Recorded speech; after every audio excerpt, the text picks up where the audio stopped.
Honesty라는 곡 들려드릴게요.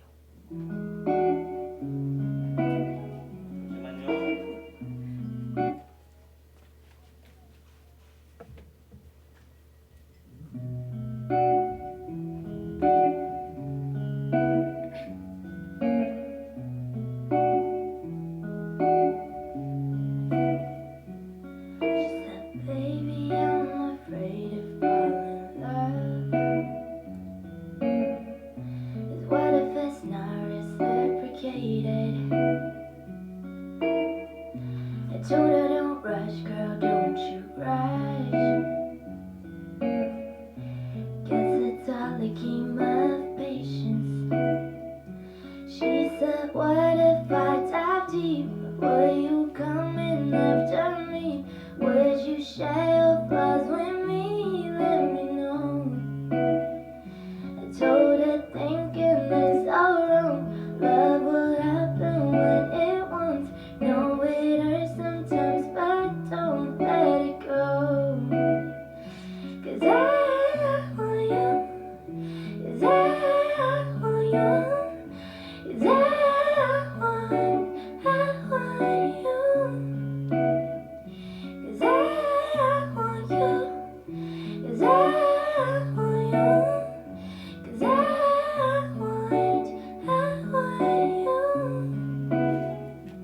She said, what if I tell you all the things I've done? Would you run away from me? I told her, baby, we all got bags full of shit that we don't want. But I can unpack it for you, baby. She said, what if I dive deep? Will you come and after me? Would you share your flaws with me? Let me know. I told her thinking is all wrong. Love will happen when it wants. Know it hurts sometimes, but don't let it go.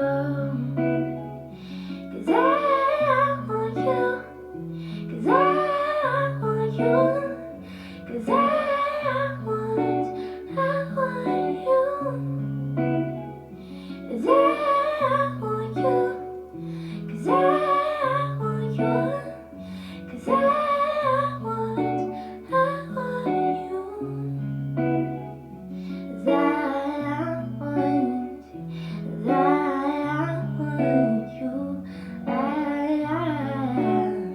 I want you. 'Cause I want you. 'Cause I want you. I want you. 감사합니다.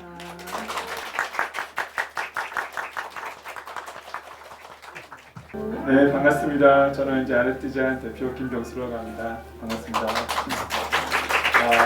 오늘 이렇게 와주셔서 정말 감사합니다. 저희가 이제 누벨바그 시리즈 세 번째작 소설 뉴욕을 9월에 이번 9월에 냈습니다. 소설 제주 그리고 소설 도쿄에서 소설 뉴욕을 냈습니다. 참 어떻게 보면 우여곡절이 좀 많았어요. 저기 미국에 계신 작가님들을 섭외하기 위해서 그야말로 내 땅에 해리 가는 격으로 직접 저기 메일을 보내고 해서 이렇게 많은 분들을 그나마 다행스럽게 참여해서 좋은 책이 나온 것 같습니다. 오늘 이 자리는 우리 소설 뉴욕을 위해 고생해주신 정소연 편집장님과 박생강 작가님이 자리를 해주셨는데요. 그리고 이제 그럼 일단 우리 정소연 편집장님을 모시고 그 식을 진행하도록 하겠습니다. 아무튼 소박하지만 이렇게 정겹 가족 같은 모임으로 좀 즐거운 시간 보내셨으면 좋겠습니다. 감사합니다. 정소연 편집장님.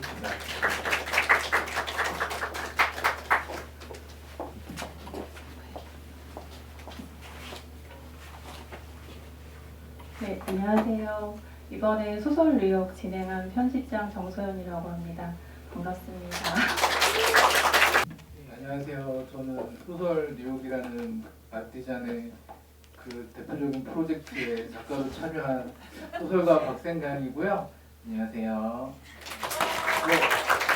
저는 2005년도에 등단을 해서 되게 좀 오래됐어요. 그래서 사람들한테 말하기로는 이제 2014년에 나는 빼빼로가 두려워라는 소설을 쓴 박생강이라고 요즘 소개를 하고 있고요. 그래서 2014년부터 한 5년 정도 활동을 한 소설가라고 그런 식으로 거짓말을 하면서, 그리고 2017년에 우리 싸우는 JTBC 안발그라는 장편소설로 세계문학상 우수상을 수상했고요. 그리고 그 이후에 장편소설 뭐 에어비앤비에 총섭을 한 소설이 있고, 또 이 소설 뉴욕이 나오기 전에 그 짧은 소설 모음집인 그 치킨으로 귀신 잡는 법이라는 책도 냈습니다. 그래서 이렇게 되게 여러 길게 활동을 하고 있는 소설가 박생강이라고 하고요. 그래서 이 소설 뉴욕에 참여하게 되면서 왜 나를 여기 끼워줬을까 되게 신기하게 생각하기도 했지만, 제가 되게 유명한 사람은 아니라서 그래서 되게 신기하면서도 되게 부담도 많이 되고 되게 고민도 많이 하면서도 되게 즐거웠던 작업이라서, 책이 잘 돼서 뉴욕에 가게 되면 더 좋겠지만 그렇지 않다고 할지라도 되게 오랫동안 기억에 남을 그런 프로젝트 작업이었던 것 같아요. 네. 또 저희 보면은 박생강이라는 이름이 굉장히 특이하세요.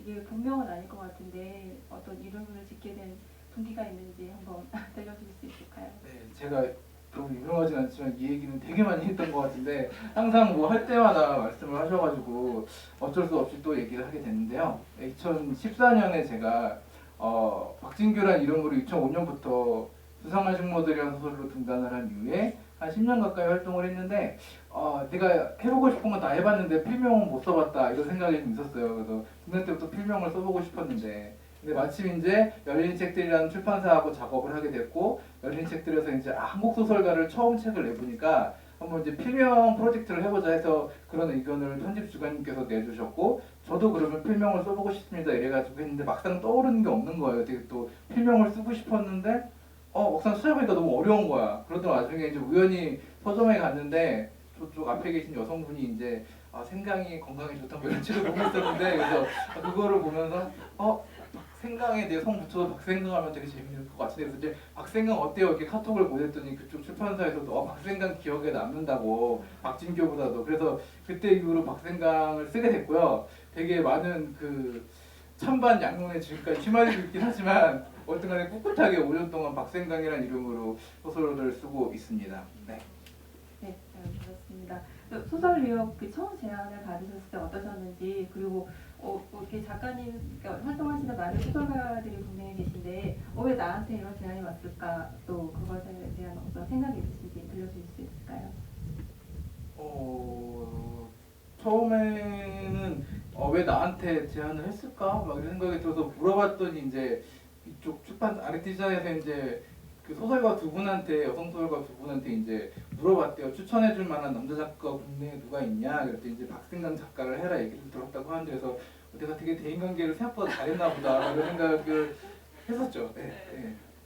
근데 저도 이렇게 몇 번 작업하면서 뵙고 하는데 정말 그 성격도 좋으시고 대인관계 잘 하시는 것 같습니다. 작가들 중에서는 되게 대인관계에 중요한 건 아닌데 되게 이렇게 다른 사람들한테 큰 부담을 주지 않는 그런 스타일인 것 같긴 해요. 네, 그런 것 같습니다. 저희 이제 소설 뉴욕에 맨해튼 럭키스타라는 소설을 쓰셨는데요. 또 여기 이제 안 읽고 오신 분들도 계실 것 같고 해서 이 작품에 대해서 간단히 설명해 주시겠어요?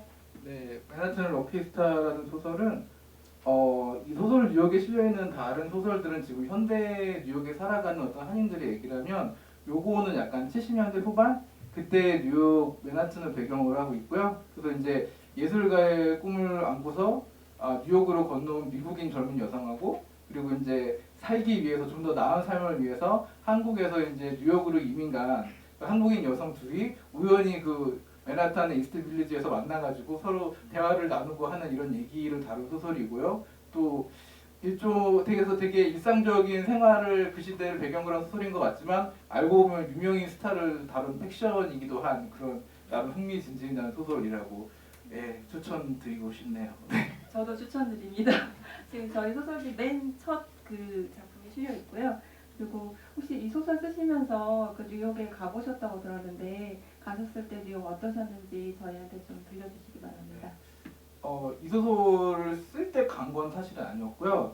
이 소설 초 안에 다 썼어요. 다 썼는데 이 소설의 배경이 이제 많이 나오는 배경이 이제 이스트 빌리지라고 70년대 후반에 그 가난한 예술가들이 모여 살고 막 섹스, 마약 뭐 이런 되게 풍기불란한 것과 함께 그러면서도 되게 자유로운 예술이 이렇게 꼽혔던 그런 지역인데 내가 그 지역에 대해서 자료를 많이 조사하고 그걸 배경으로 쓰는데 막상 안 가보니까 약간 좀 내가 써놓긴 써놓는데 약간 뭔가 의심스러운 거예요. 그래서 이제 그렇게 고민하던 와중에 제가 이제 그렇게 결국 이제 작년 연말인가 이제 술자리에서 제가 뉴욕에 유학 갔다 오신 그 간호사업 디자이너분이라고 그분이랑 같이 술을 먹게 됐는데 이제 그분 차를 얻어 타고 가다가 선생님 뭐 뉴욕 갔다 오셨다면서요. 근데 저도 뉴욕에 관한 소설을 썼는데 제가 뉴욕을 안 갔다 가지고 어떻게 할지 모르겠어요 했더니 간호사업 디자이너분이 저를 이렇게 보시면서 뉴욕을 가야지 뉴욕에 대해서 쓰지 마 이런 말씀도 하시는 거예요. 그래서 이제 가야겠다. 마침 또 그때가 12월이었어요. 근데 이제 1월 되면 비행기 값이 제일 쌀 때거든요. 뉴욕의 날씨가 제일 안 좋아가지고 그래서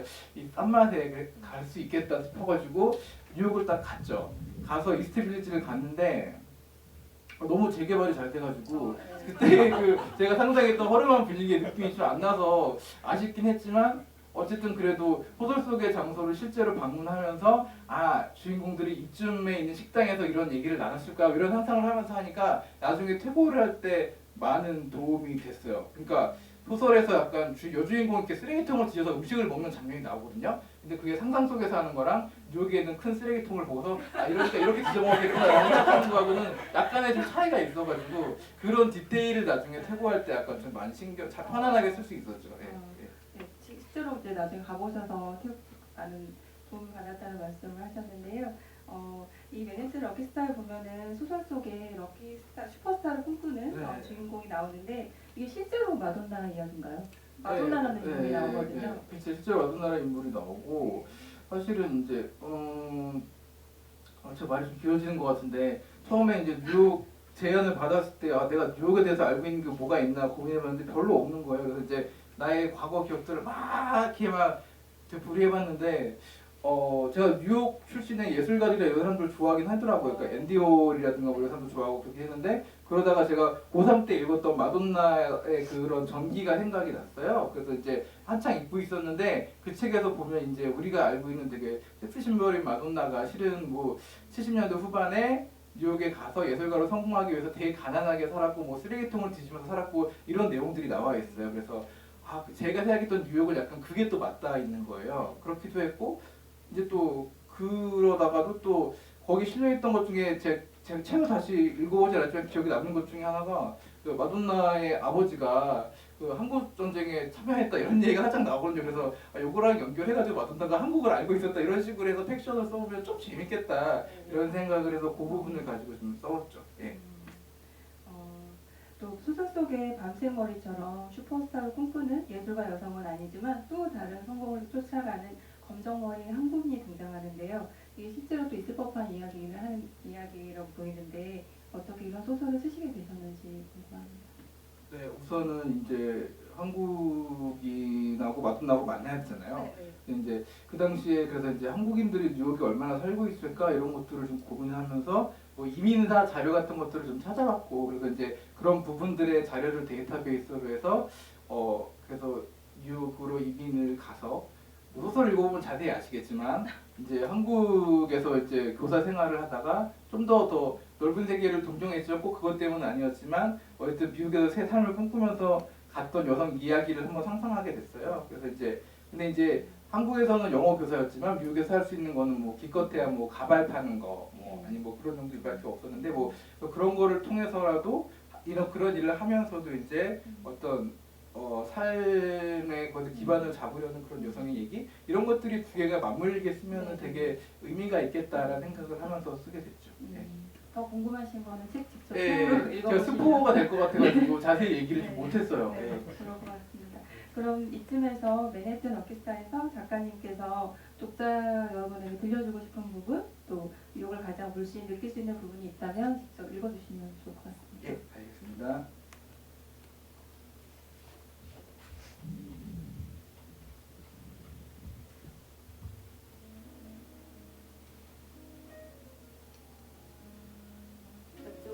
예, 20쪽이고요. 혹시 책 갖고 계신 분 있으시면 20쪽 한번 같이 보시면 좋을 것 같아요.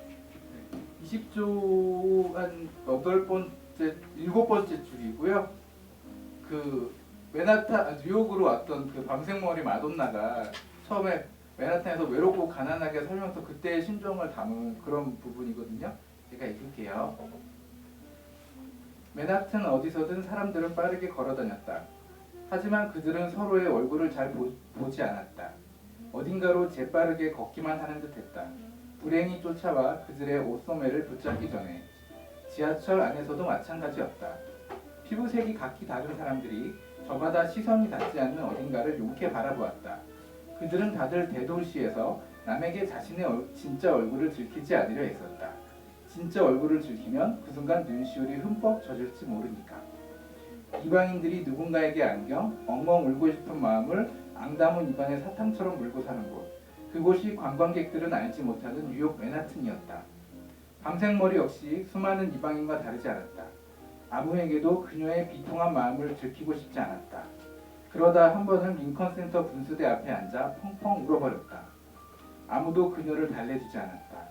날개 달린 쥐새끼 같은 통통한 비둘기 몇 마리만 뒤뚱뒤뚱 걷다가 흐린 하늘로 날아올랐다. 하지만 밤생머리는 고향으로 돌아갈 생각은 추워도 없었다. 네, 작가님의 목소리로 직접 들으니까 소설이 더 이제 특별하게 다가오는 것 같은데요.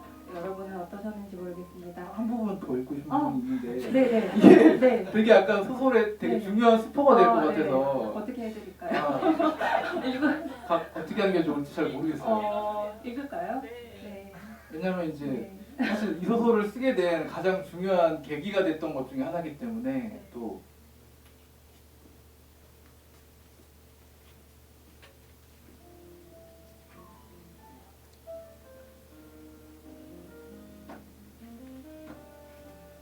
사실은 소설 네? 몇 쪽? 51쪽. 51쪽입니다. 예, 사실은 제 소설의 웃긴 부분이라고 개인적으로 생각하는데 예, 되게 어떻게 보면 좀 슬픈 얘기기도 한데 초반에는 뒤에서 약간 좀 웃긴 얘기로 쓴 거라서 예, 그리고 읽겠습니다.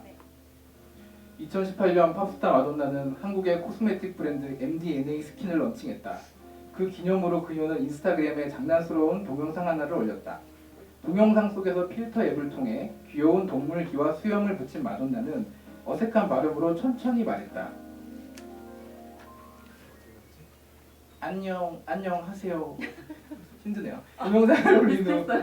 동영상을 올린 후 그녀는 잠시 생각에 잠겼다. 한국 아이돌 그룹 BTS의 동영상에서 그 한국어 인사를 처음 들은 것이 아니었다. 예전에 분명 어디선가 그 인사말을 들은 적이 있었다. 럭키스타 마돈나 주변을 작은 해성처럼 맴돌다가 사라진 사람들은 너무나 많았다. 마돈나는 성공을 위해서 제일 중요한 사람을 제외하고는 매일 밤 화장을 지우듯 기억에서 빨리 과거의 사람들을 지워버렸다. 하지만 마돈나는 안녕이라는 어감에 어떤 맛이 남아있다고 생각했다. 몸과 마음을 따뜻하게 해주는 어떤 음식들의 맛과 닮은 그런 맛이었다. 마돈나는 스마트폰을 내려놓고 잠시 눈을 감았다. 그녀는 아무것도 손에 쥔 것 없이 이스트 빌리지를 걷고 있었다.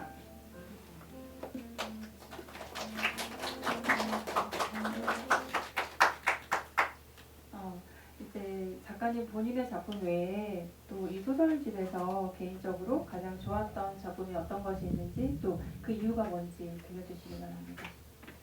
네, 가장 좋았다라고 말하기는 약간 좀 그런 것 같고요. 사실 저는 어떤 뉴욕에서 직접 살아본 사람이 아니기 때문에 그냥 관광객이잖아요. 한 일주일 정도 2월달에 제일 쌀 때 갔다 오고 게다가 눈도 많이 오고 막 이래가지고 많이 잘 못 다녔거든요. 그래서 또 이게 갑자기 생각이 안 나는데 가장 그 넓은 맨하튼 하면 떠오르는 공원 이름이 뭐죠?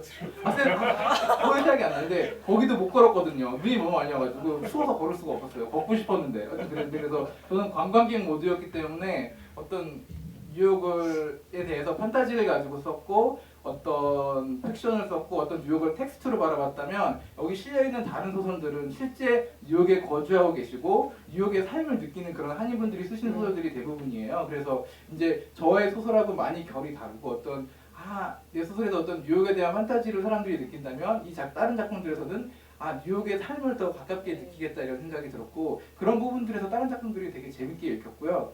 그 중에서 제가 기억에 많이 남았던 것 중에 하나는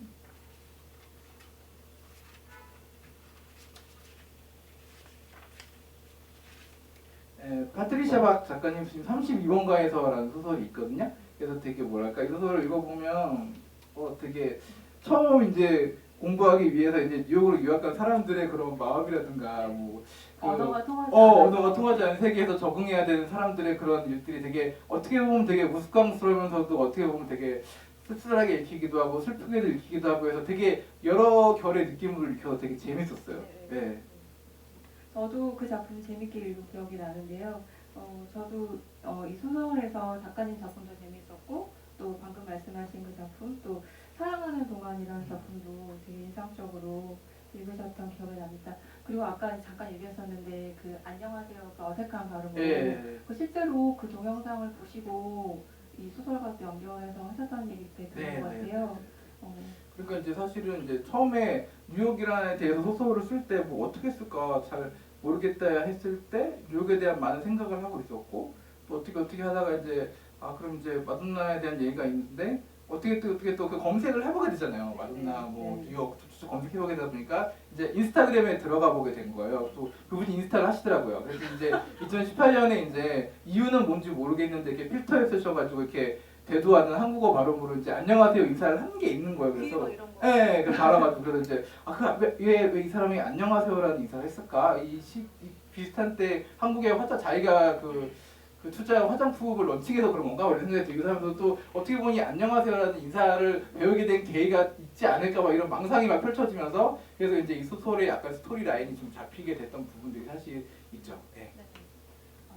그래서 저희는 이제 보면은 이제 소설에서도 그런 얘기들이 많이 나오지만 각자 다 겉으로 드러낼 수 있든 아니든 상처를 가지고 이렇게 살아가는 것 같아요. 그래서 이런 소설을 읽으면서 다른 사람의 아픔도 같이 보는 그런 기회가 됐으면 좋겠습니다.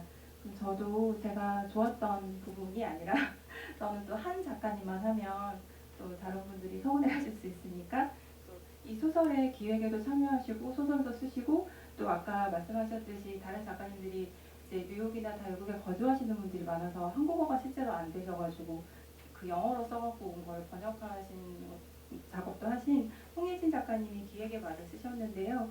그 부분을 잠깐 읽어드리겠습니다.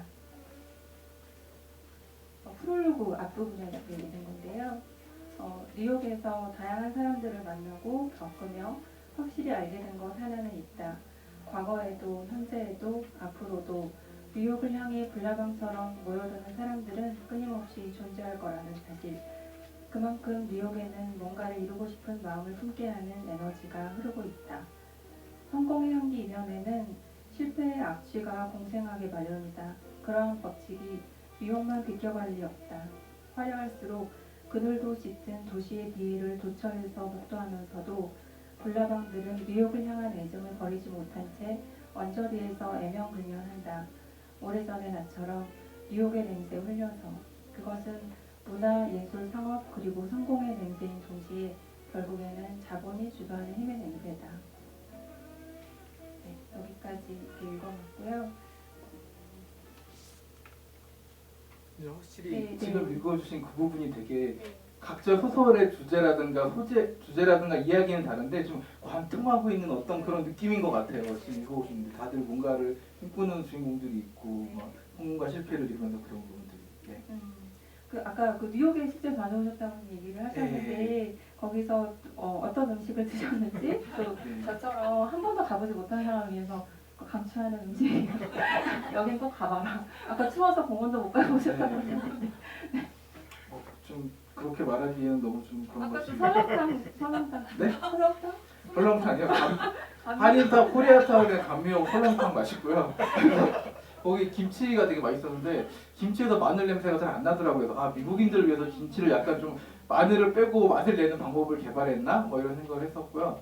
그리고 사실은 뉴욕 저도 기대를 많이 하잖아요. 그래서 딱 갔는데 제가 작업실이 이태원에 있거든요. 그래서 일단 이태원에 가면은 그래서 막 맨하탄 의상실도 있고 뉴욕 네일도 있고 모든 그 뉴욕에 있는 지형 이런 것들에 관련된 그 상점들이 이상하게 많아요. 그래서 처음에 사실은 이태원과 뉴욕을 이렇게 연결하는 배경을 뭘 쓸까 봐 이런 생각도 했었는데 딱 벌써 그래가지고 뉴욕에 가서 이제 지하철을 타고 딱 가잖아요. 공항에서 공항철도 딱 가는데 타시는 분들이 다 이제 여러 다인종 여러분들이 타는데 보면서 막 외국이 어떻게 이런 게 아니라 내가 이태원에서 평일에 보는 사람들이랑 다른 사람들이 다 여기 있네 막 이래서 되게 막 뭔가 뉴욕에 온 그 대도시에 온 실감이 안 나는 거예요. 그래서 이태원하고 그렇게 다른 게 뭔데 왜 이러지 기분이 막 이랬다가 이제 기차역을 타고 뉴욕 시내로 도착해서 지하에서 딱 올라왔는데 그 파란 하늘 끝이 안 보일 정도로 고층빌들이 쫙 올라가 있는 거예요.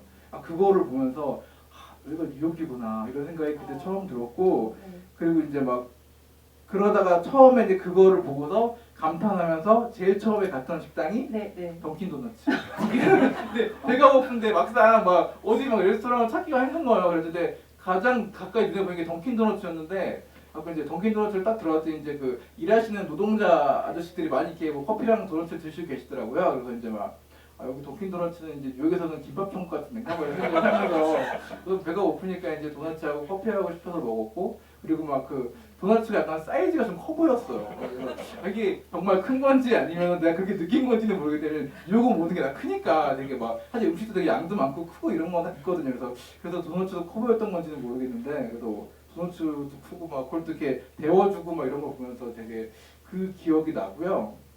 그 외에 또 다른 거 맛있는 거 말씀하셨잖아요. 근데 이제 사실은 이제 경비의 예산 때문에 되게 약간 제가 사실은 뭐 미술관 가서 보고 막 이런 건 되게 좋아하는데 먹는 거에 대해서는 되게 집착하지는 않은 성격이어가지고 그냥 뭐 밤에 이렇게 편의점에서 샌드위치 사 먹고 막 이런 적이 있었는데 그래서 이제 그러다가 아침을 한번 차이나타운으로 먹으러 가자. 보통 이제 홍콩이나 대만 여행 같은 데 가면 아침에 차이나타운 같은 데 가면 이렇게 죽 같은 거 많이 있고요. 되게 편하게 먹을 수 있거든요. 그래서 이제 차이나타운이 몰려있는 지역으로 이제 같이 간 친구하고 갔는데 뉴욕에서는 차이나타운이 아침에 문을 안 여는 거야. 그 식당들이. 그래가지고 막 먹을 때를 찾아서 한참 헤매다가 간 데가 무슨 다이너라고 해.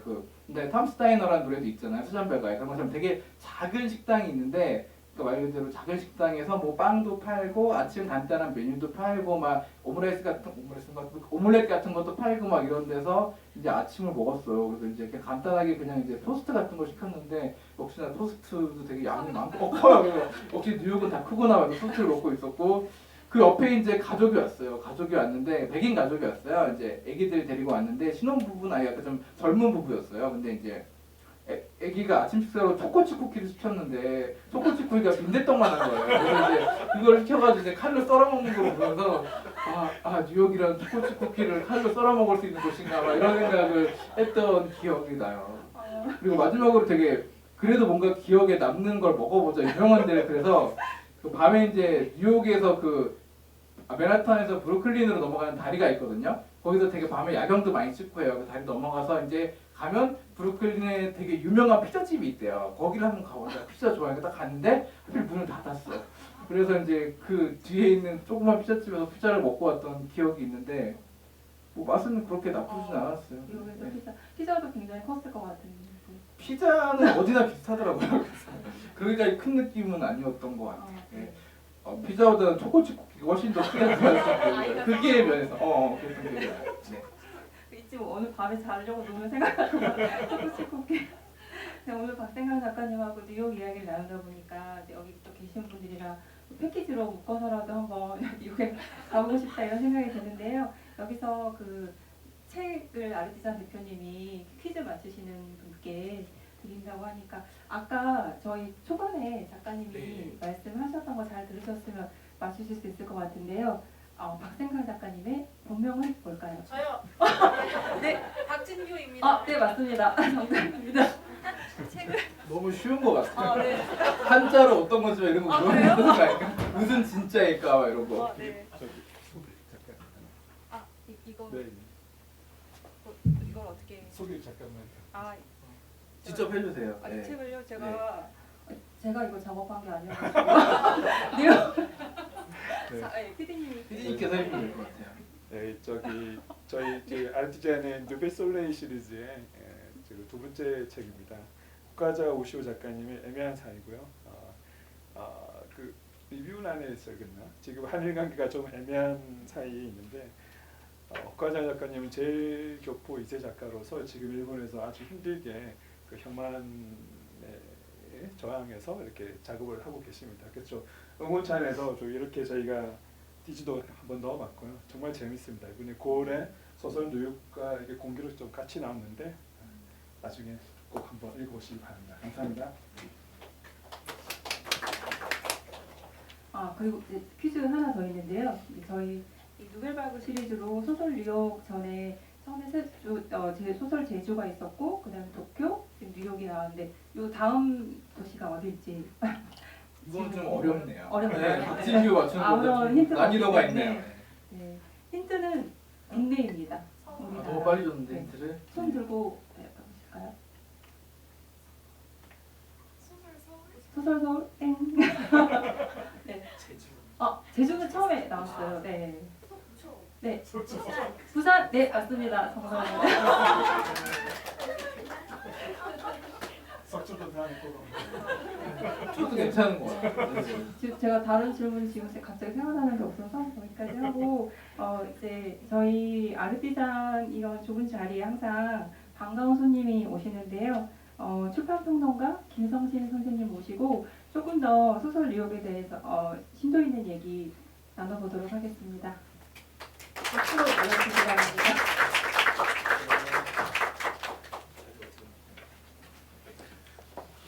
네, 안녕하세요. 전 출판평론가 김성신이고요. 직업이 출판평론가다 보니까 뭐 심도 깊은 얘기 하라 그러고 자꾸 그래서 뭐 저는 재미없는 얘기만 해야 되나요? 네, 심도 깊은 얘기 할 의향이 전혀 없고요. 평론가라고 하면 유리한 게 하나 있어요. 살아가면서 그냥 시답지 않은 얘기해도 되게 의미 있게 사람들이 들어주더라고요. 그래서 그냥 대충 그렇게 들어주시면 좋을 것 같습니다. 사실 저는 이번에 그 소설 뉴욕 나온다라는 거는 뭐 오래전부터 알고 있었습니다. 제일 기다렸던 시리즈 중에 하나이고요. 또 제가 또 워낙 또 처음 그 출판사 아르티잔 출판사 차릴 때부터 출판사 차리면 큰일 나신다고 계속 말렸던 사람이고, 그럼에도 불구하고 말 안 듣고 이제 출판사 김영수 대표님이 이 책을 출판을 하셨을 때 어떡하나 이렇게 기왕 내셨으니까 도울 수밖에 없다. 그래서 이제 제가 가지고 있는 뭐 신문 매체, 언론 매체라든지 방송이라든지 이런 데서 아르티잔 책 나올 때마다 되게 열심히 소개를 했습니다. 너무 한 출판사 책만 열심히 소개하면 또 좀 눈치 보일 수 있거든요. 뭐 특별한 관계인가, 뭐 돈이라도 먹었나, 뭐 이렇게 오해받을 수 있기 때문에 보통 좀 쉬어야 되는데, 또 이번에는 또 제가 특별히 좋아하는 박생강 작가님 작품이 거기에 들어가 있는 바람에 또 이거 안 할 수도 없고, 또 소개하다가 뭐 직업을 잃죠, 뭐 할 수 없죠. 웃으라고 한 얘기였나? 심도 있는 얘기를. 예. 보통 그 북토크에 오면 뭐 되게 복잡하고 되게 다채로운 것 같지만 사실은 큰 맥락으로 보면 두 가지예요. 하나는 작품론, 하나는 작가론. 보통 그렇게 이제 구성을 하죠. 아마 지금 오늘도 1, 2부 나눠져서 저 앞에 부분에 했던 그 정소연 편집장님께서 하셨던 부분은 이제 작품 그 자체에 대한 이야기들을 많이 하셨을 거예요. 그러면 이제 저는 작가론 쪽으로 한번 가볼까 싶어요. 그 여러분의 작가분들이 함께 쓰시기는 했지만 어쨌든 이 자리에 계시는 거는 박생강 작가님이잖아요. 그래서 박 작가님, 박생강이라는 작가의 어떤 매력, 또 이분의 가능성 이런 것들을 우리가 한번 좀 살펴보는 그런 자리를 한번 가져볼까 합니다. 제가 소설이 좀 앞에 부분이 좀 길었죠? 너무 좋았어요. 네. 잠깐 앉아서 할게요. 제가 저는 이제 출판평론가라서 많은 작가분들하고 만날 기회가 있어요. 그리고 이제 그 작가분들이 아주 신인 때부터 만나기도 하고, 또 어떨 때는 등단 과정에 관여하기도 하고요. 그렇게 글 잘 쓰면은 빨리 한번 나가봐. 뭐 이렇게 해서 이제 그 초창기에 작가가 되어가는 과정들을 보기도 하고요. 그러다 보니까 이제 나름대로는 촉이 생겼어요. 이 작가는 굉장히 어떻게 성장해 나가겠구나. 그래서 실제로요. 그 김순 작가 아세요? 김순 작가 아시죠? 예, 알죠. 네. 그 김순 작가 거의 데뷔하고 초창기였는데 제가 당신 이상문화상 받을 거예요 언젠가 내가 이렇게 얘기했었거든요. 근데 진짜 받게 됐을 때 막 제가 저 스스로한테 막 소름 끼쳐했어요. 자리를 깔아야 하나? 이 얘기를 왜 했나 하면 갑자기 기대되네요. 네. 제가 박상현 작가 진짜 좋아해요. 예, 저 모든 작품들을 다 좋아하고 이름 그렇게 바꾸실 것도 좋아하고요. 되게 비슷하게 생겼잖아요. 네, 그런 부분이 있는 것 같아요. 네. 그것도 저는 되게 중요한 감각이라고 생각해요. 그래서 한 번 들으면 절대 잊혀지지도 않고 또 결국 그 이름 때문에 얼굴도 각인이 되잖아요. 비슷하게 생겨서. 그래서 저는 박상현 작가 작품을 이렇게 볼 때 이 작가는 세계적인 작가가 될 수 있겠다라는 생각을 했어요. 그게 이제 정말 이게 그냥 하는 어떤 극찬이 아니고 나름대로 이제 이런 것들을 보는 어떤 기준 같은 게 있는데요. 그러니까 어떤 문체, 작가가 갖고 있는 상상력 이런 부분들이 과연 국경을 넘을 수 있나 없나.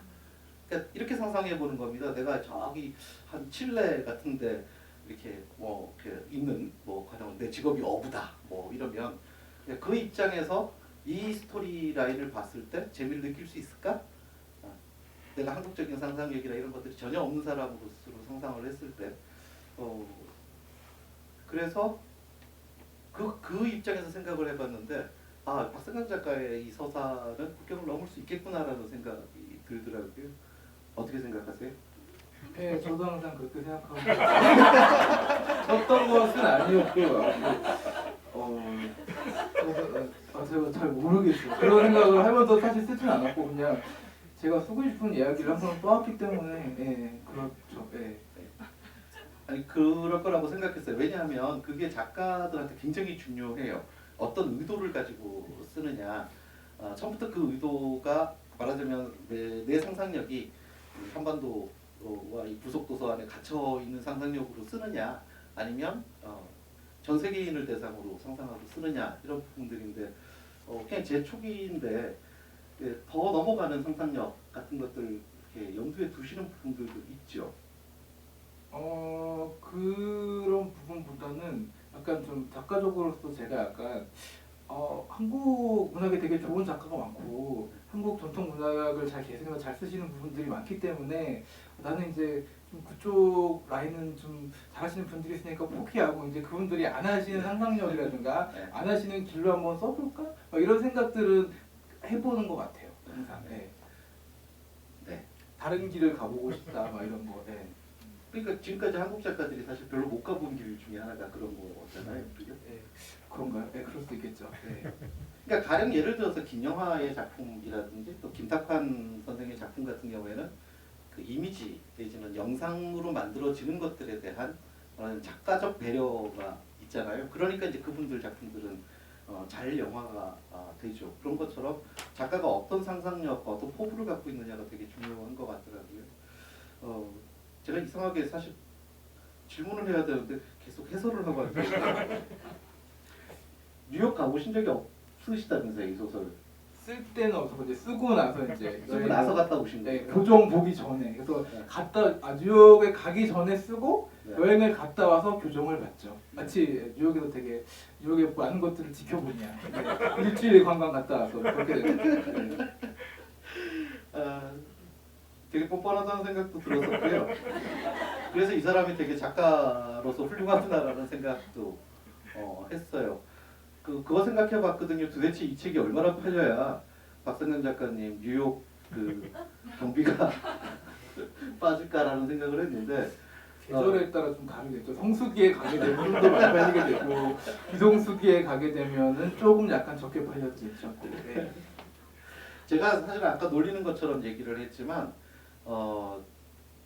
작품을 써놓고 교정 보고 있는 동안에 실제로 뉴욕을 갔다 와 봐야겠다라고 생각하고 실제로 갔다 오셨다는 이야기를 듣고 진짜 멋지다라고 사실 생각을 했거든요.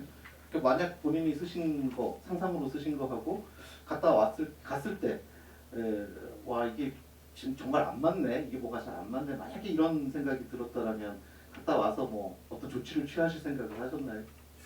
그런 생각이 있긴 했는데요. 다행히 갔다 와서 크게 고쳐야 될 거 없는 약간 좀 사이즈 느낌 이런 거 되게 내가 생각했던 상상력이 약간 사이즈가 작다면 그래도 뉴욕에 갔다 오고 나서는 약간 상상력의 사이즈가 좀 더 커졌다 그럴까? 그래서 약간 내 머릿속으로 그려지는 영상이 조금 달라지니까 그런 면에서 교정 볼 때 좀 약간 도움이 많이 됐던 것 같아요. 저는 보통 이제 머릿속에 영상을 그리면서 글을 많이 쓰거든요. 그래서 이제 그 그림이 달라지니까 좀 더 교정 볼 때 좀 그래 여기 갔다 왔어. 그러니까 이렇게 잘 그릴 수 있지 막 이런 느낌으로 쓰게 되는 게 있었죠. 네. 이 작품 혹시 장편으로 개작하실 생각도 있으셨나요? 아멘한테 몇 개 있어요?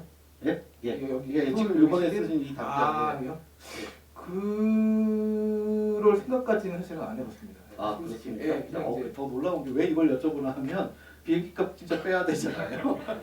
이게 보통 이제 작가들이 단편 소설을 써놨다가 거기에 어떤 상상력이 마음에 들면 그 단편들을 다시 또 장편화 하는 경우도 종종 있잖아요. 그래서 저는 사실 그런 생각했거든요. 단편 써놓고 그 다음에 뉴욕 가셨다 그래서 그러면 갔다 와서 이 작품을 장편화 해볼 생각을 하시나? 하는 그건 생각을 없었고요. 예. 딱 뉴욕에 갔을 때, 전 사실은 처음에 이 책 제의받았을 때 약간 블링블링한 거 써보고 싶다고 이랬었는데 예. 다 그런 거 다른 분들이 쓰실 것 같아가지고 저는 약간 점잖은 거 쓰게 된 건데 사실은 뉴욕에 가서 되게 구경 많이 하면서 내가 다음에 아예 소설 뉴욕 이렇게 시리즈는 아니고 약간 더 다양한 소설들을 이렇게 모아서 한번 써보고 싶은 마음은 든다 이런 생각은 잠깐 했던 것 같아요. 이 소설이 아니라 약간 뉴욕이라든가 좀 국제적인 걸 배경으로 해서 뭔가를 써봐도 재밌겠다는 생각을 여행 가보고 와서 했던 것 같긴 해요.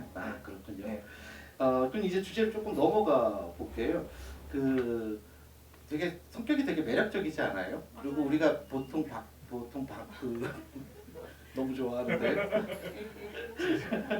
팬이군요. 보통 우리가 이제 보통 작가라고 했을 때 좀 고정적인 이미지. 사실 우리가 그렇게 그분들을 가둔 부분도 있는 것 같기도 하고요. 또 거기에 부응하기 위해서 작가분들은 되게 말씀을 하실 때는 좀 나직나직한 목소리로 저 피안의 세계를 보는 것 같은 눈빛으로 이렇게 얘기를 많이 하시잖아요. 근데 박 작가님은 좀 달라요. 지금 모자도 이렇게 되게 멋있는 거 쓰고 나오시고 또 말씀도 되게 재밌게 하시고 뭔가 좀 다른 문법으로 이제 한국 문학에서 난 위치하고 싶다라는 어떤 그런 의지도 읽히거든요. 사실 의지가 아니라 이제 제가 사실은 등단하고 나서 되게 약간 되게 처음에는 되게 좋아하는데 뭔가 약간 약간 문학이 좀 적성에 안 맞나 이런 생각을 좀 하긴 했던 것 같아요. 근데 약간 되게 그 문학이라는 거 문학의 유전자를 갖고 계시는 그 선생님들이 풍기는 약간 좀 그런 고결한 느낌이 있잖아요. 근데 저는 약간 좀 그 라인은 아니어가지고 약간 나는 이 동네가 잘 안 맞나 그랬다가 이제 아까 말씀드린 것처럼 이 동네에 맞으시는 분들이 잘 쓰시니까 나는 좀 다른 길을 써야지 뭐 이런 생각을 하면서 이제 쓰게 됐고 뭐 이런 거. 사실 그 라인 그쪽 계통 같으면은 필명을 생각이라고 짓지도 않았을 거예요. 그래도 그 얘기도 많이 들었어요. 네가 한국 문학의 큰 상을 받고 등단을 해서 여기까지 왔는데 감히 박생강이라는 이름을 쓰다니 막 약간 이런 뉘앙스에 약간 좀 혼내는 느낌도 약간 있었어요. 그래서 내가 박진규라는 이름 얼마나 좋아했는데 그런 평론가분도 계셨고 사실 그랬으면 좀 언급 좀 해주지 그러지도 않으면서 술자리에서 갑자기 그래서 아니 형이 난 박진규라는 작가의 소설만 읽겠어요 막 이런 후배도 있었고 그런 일들이 좀 있었어요 사실은. 네. 박진규는 약간 좀 근엄하잖아요. 그렇죠. 그 박생강이거든요. 반드시 재미없는 글을 써야 될 것 같아요. 네, 좀 그런 게 있죠 사실은. 네. 그래서 박생강은 그 이름만 가지고서도 뭔가 기대를 만들어요. 되게 천재적인 장면이라는 생각은 확실히 들어요. 농담이 아니고. 그 교보문고에서 그쪽을 보고 계셨던 그분께 되게 감사합니다. 하필이면 이제 그 건강에 생강이 좋다고 보고 계셔서 제 눈에 띄었기 때문에. 네. 제가 처음에 약속드린 대로 계속 이제 시답지 않은 얘기를 계속 하고 있는데요. 평론가인 척을 이제 한 번은 해야 되잖아요.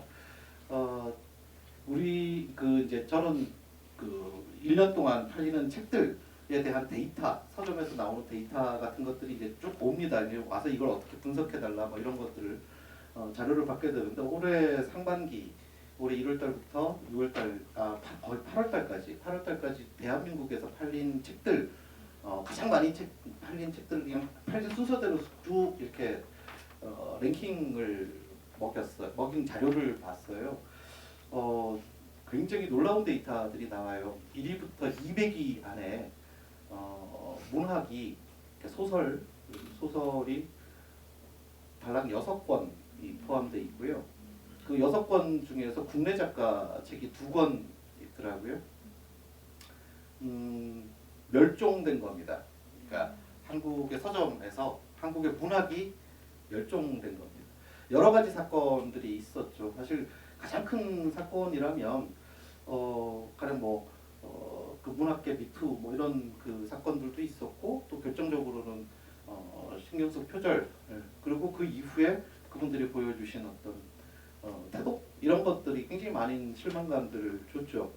근데 이제 저는 평론가로서 그런 생각은 해요. 그러니까 저는 일종의 화전이랄 거 아시죠? 이게 옛날 농사법 중에 하나인데요. 쫙 불을 태워버리죠.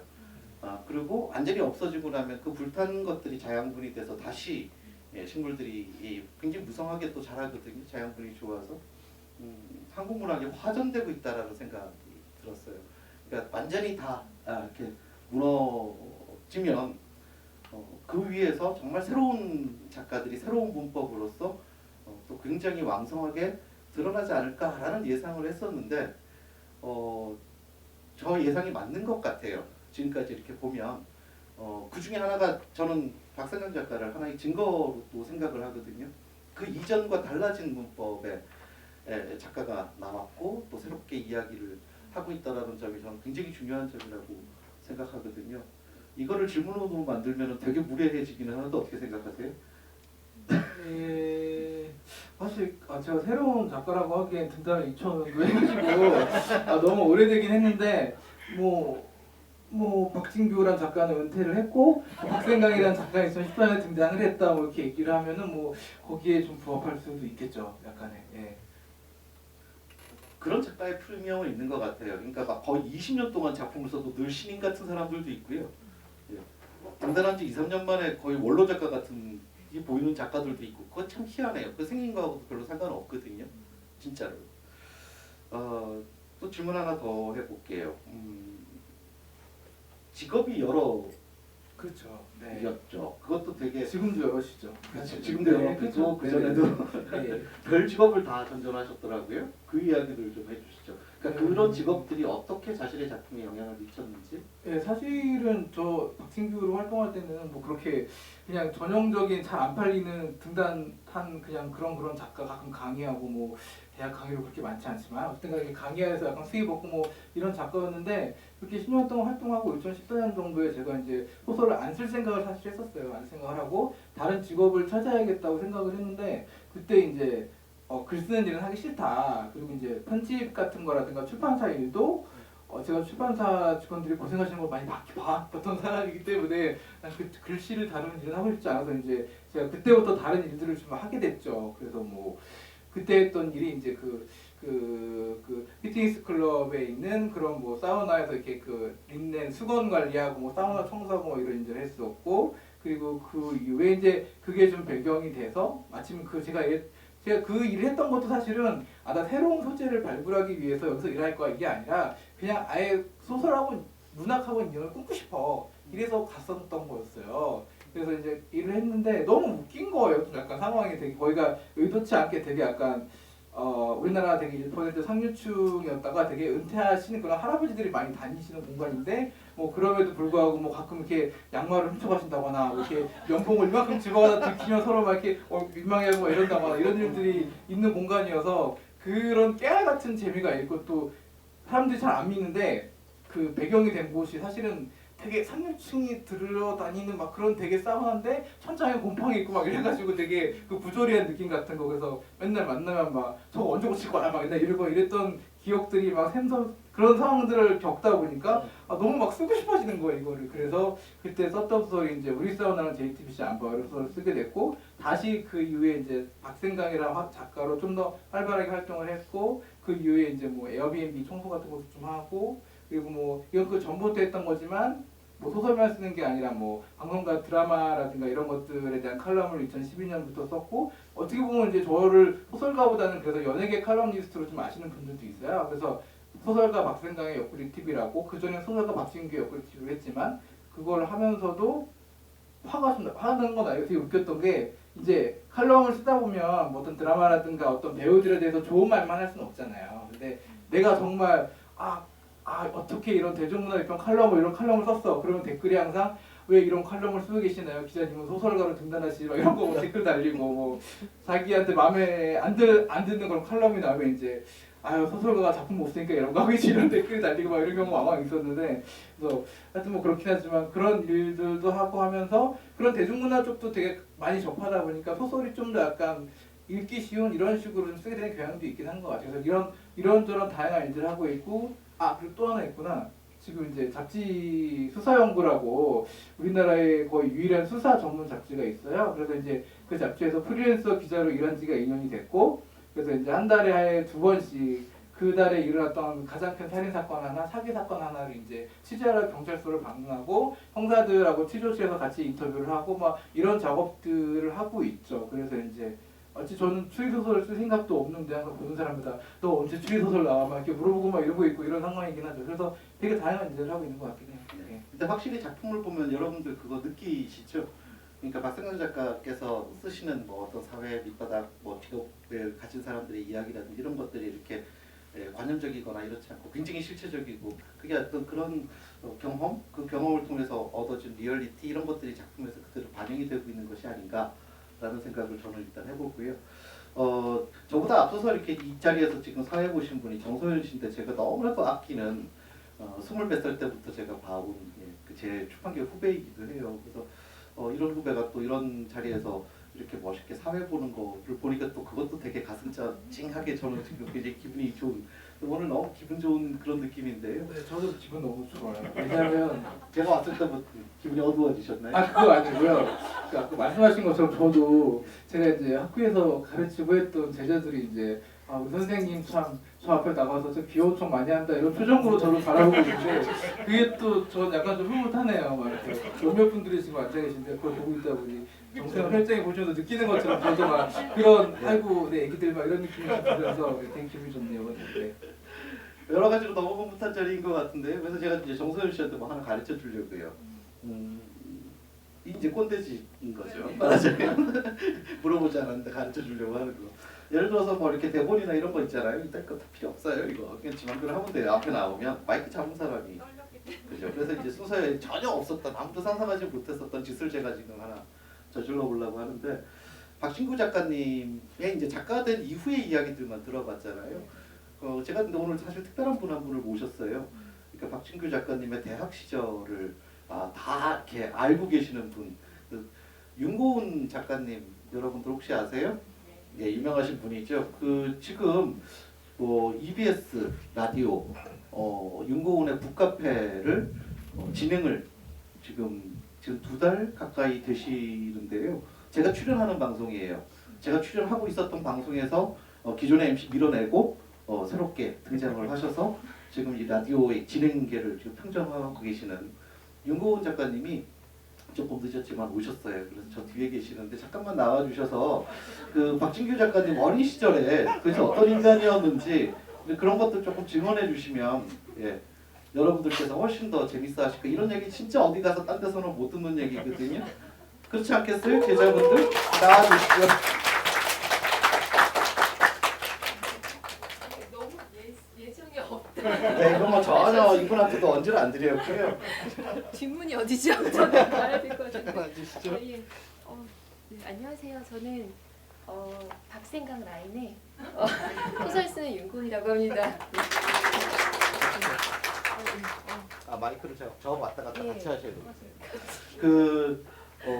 대학교 선배 몇 년 선배 되시죠?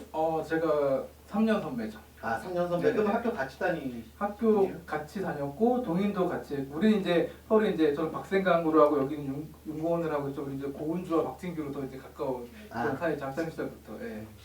그래서 지금부터 이제 윤고은 작가님께서 해주셔야 될 역할은 20살 가까운 때잖아요. 네. 그때 도대체 어떤 인간이었는지 그런 이야기들 그리고 뭐 마음에 안 들었던 거 주로 이제 좀 험담 같은 거 있잖아요. 그런 걸 위주로 좀 해주세요. 좋은 거 말고.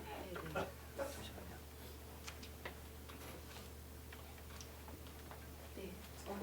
이렇게 가리고 해야 될 것 같은 느낌.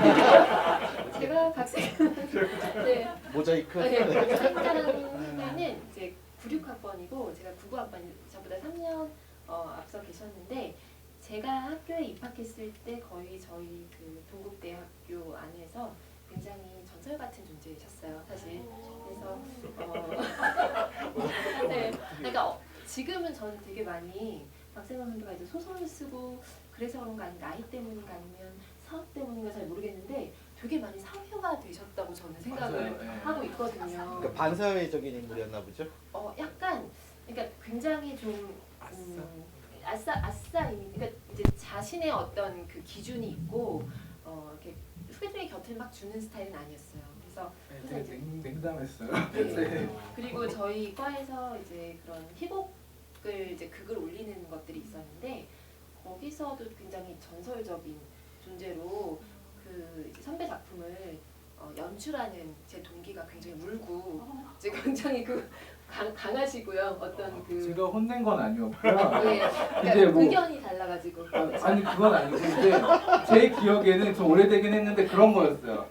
이 선배의 작품을 연출을 내가 한다고 해서 골랐는데 너무 부담스럽다 약간 이랬던 거 같아요. 그러니까 되게 자기의 역량에서 이걸 연출하기에는 너무 힘들었던 그런 게 아닐까? 전화 약간- 연결해볼까요? 그냥 제가 이렇게 뭐라고 잔소리한 적은 없고 저는 그냥 연습하는 거 보고 막 약간 이렇게 쳐다보다 가고 이런 적도 없기 때문에 네, 싫은 소리 별로 안 했거든요. 네. 그러니까 별로 싫은 소리는 안 하셨어요. 저는 기억이 명확히 나는 게 제가 이제 선배를 인식하기 시작한 거는 아마 저도 한때 이제 희곡을 이제 모든 분야를 다 기웃기웃했었거든요. 근데 시도 기웃거려도 뭐 한 소리 듣고 나오고 희곡도 기웃거려도 한 소리 듣고 나온 게 이제 선배의 한 소리였는데 저희 그 분과가 있었어요. 모임이. 그래서 저도 희곡을 써가지고 너무 전설적인 존재니까 저 사람이 뭐라고 하는지를 굉장히 기대를 하고 있었는데 아무 말씀도 안 하시는 거예요. 근데 주변에서 이제 다른 제 동기가 선배 이제 뭐 이거 읽었어요? 뭐라고 해줘봐야 했더니 난 이런 거 별로 이러셔가지고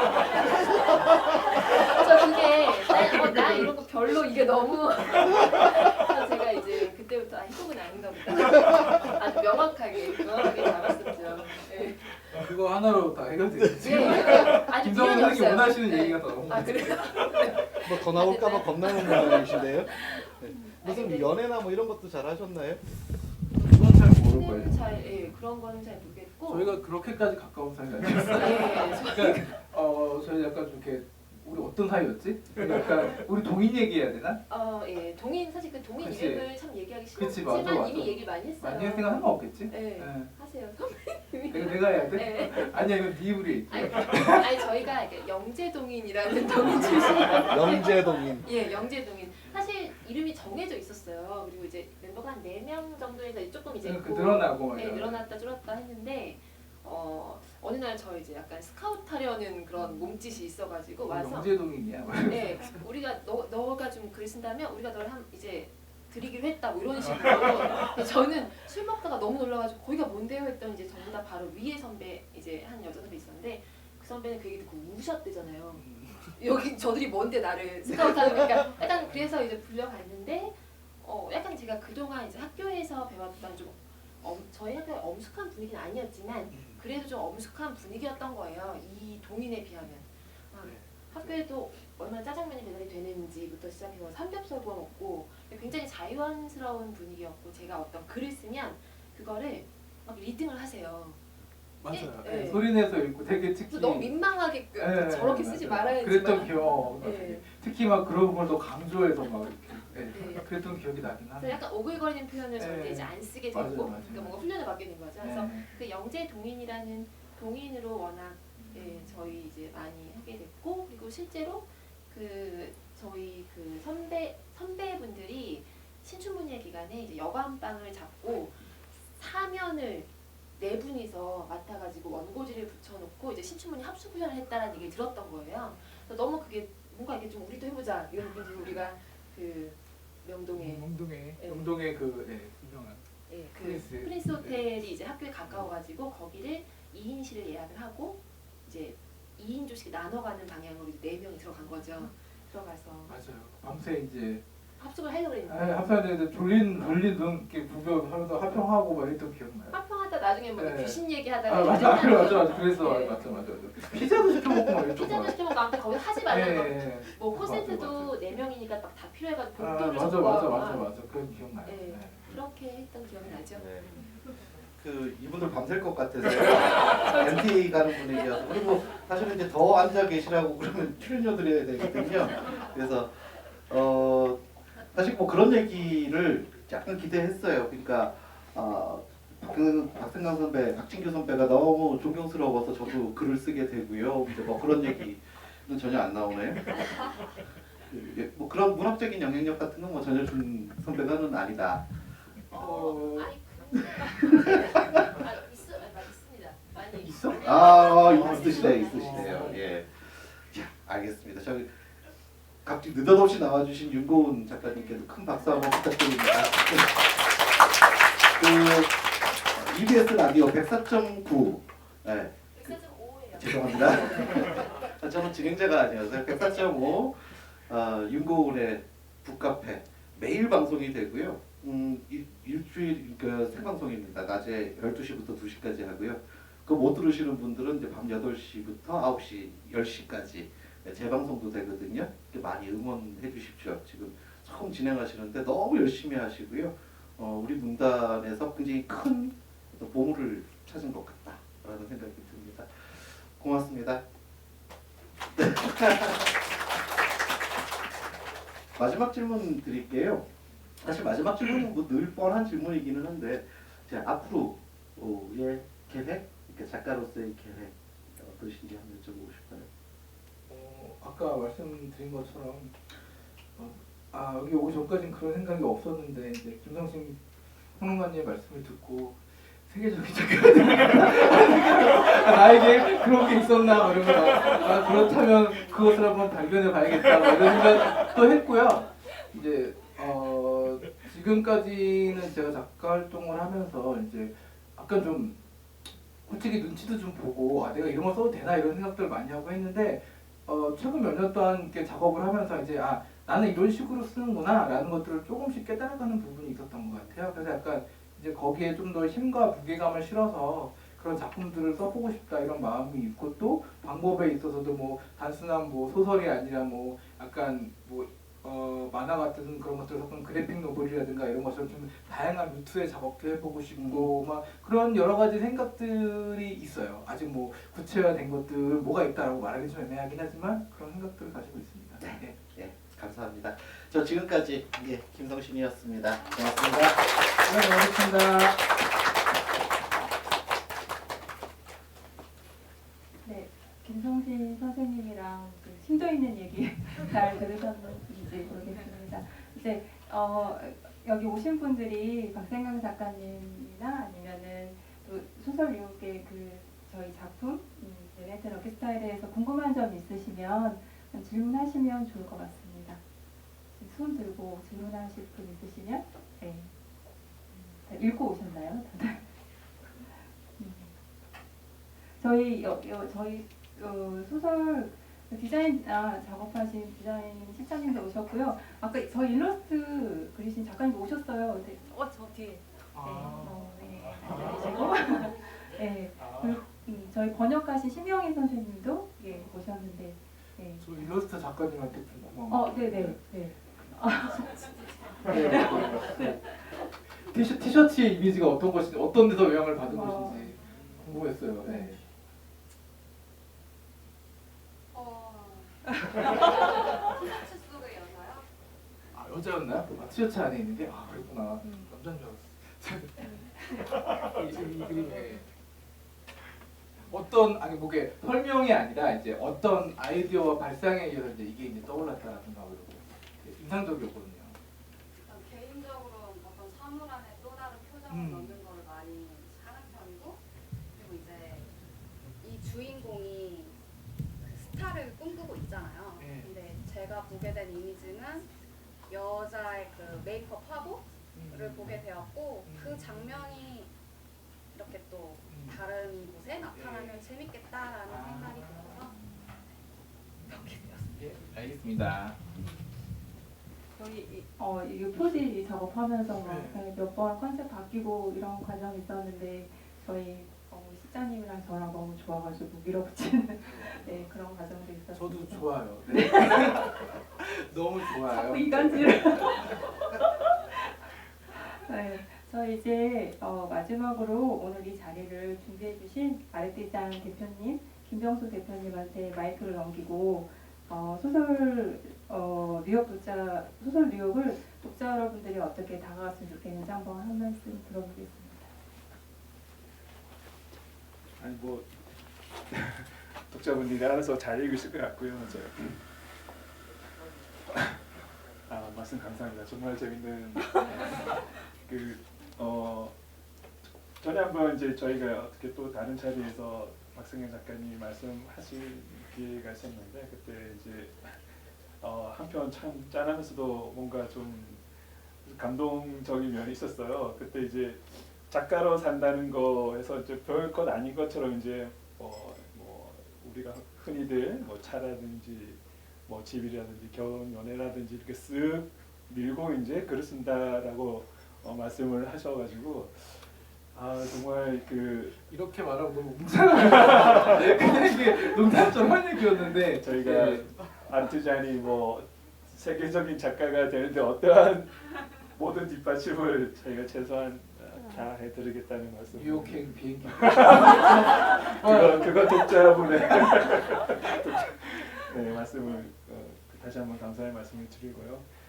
저희 이제 누벨바그 시리즈는 계속 나옵니다. 이 다음에 이제 곧 이제 소설 부산이 나오고 또 소설 산파울로가 나옵니다. 이제 브라질 산파울로 벌써 원고 2개를 받은 게 있고요. 그 이후로도 계속 저희가 이제 이어나갈 생각입니다. 계속 관심 가지고 지켜봐 주시기 바랍니다. 오늘 와주셔서 정말 감사합니다. 감사합니다. 감사합니다. 네. 오늘 이렇게 날씨도 갑자기 며칠 전부터 많이 추워졌는데 귀한 시간 이렇게 걸음해 주셔서 너무 감사드리고요. 아까 김성진 선생님 말씀하신 것처럼 제가 출판계에 들어오기 전부터 이렇게 알게 된 인연인데 여기 자리에 함께해서 저도 너무 영광이었고 또 너무 재밌고 인간관계 너무 좋으신 박세강 작가님 그리고 글도 너무 재미나고 앞으로도 좋은 작업 많이 부탁드립니다. 네, 꼭 많이 사서 많이 선물하고 네, 저도 티켓 값을 벌 수 있게 일조하겠습니다. 네, 여러분 너무 감사합니다. 감사합니다.